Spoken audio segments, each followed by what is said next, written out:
So what is science really?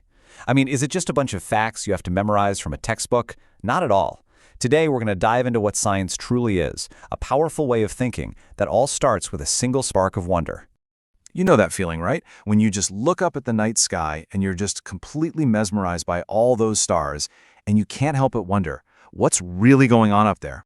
Yeah, questions like, why do stars shine? Or how on earth does a flower know the exact right moment to bloom?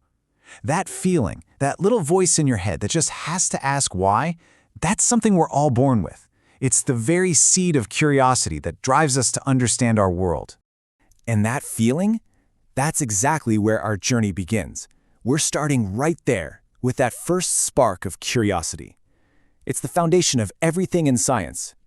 Think about it, it all boils down to that one simple but incredibly powerful word, curiosity. Every single discovery, from figuring out fire to mapping our entire DNA, it all started with someone just asking a question.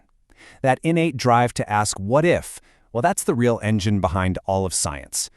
But curiosity is just the starting line.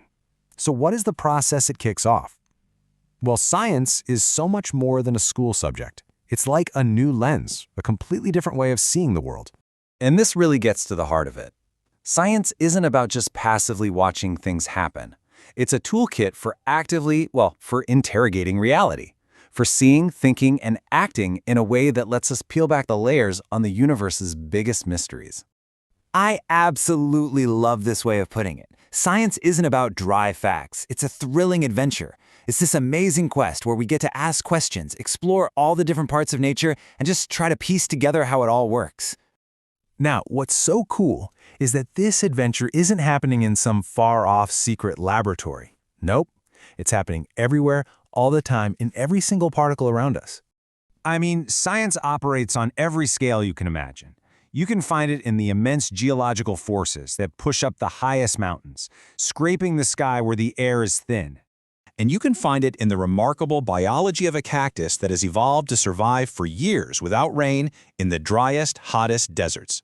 It's down in the strange, bioluminescent creatures that are thriving under the crushing pressure of the deepest oceans, making their own light in total darkness.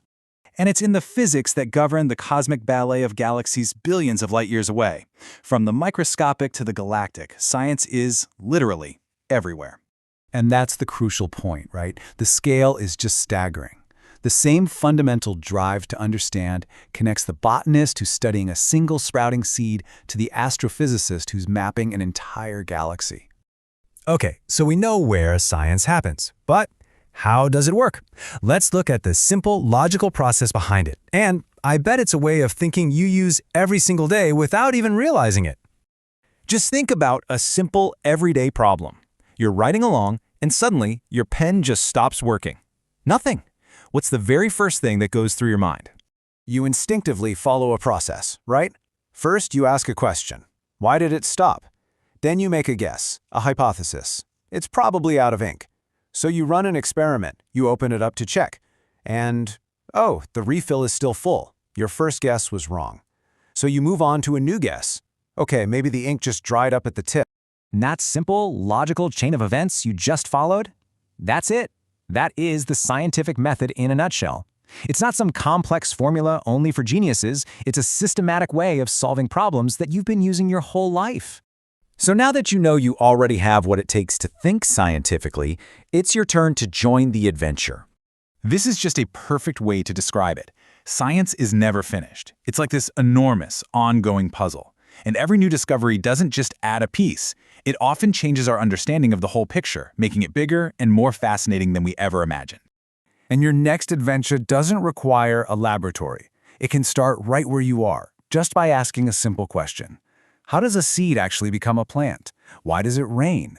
What are the things around me really made of? How do our bodies turn food into energy?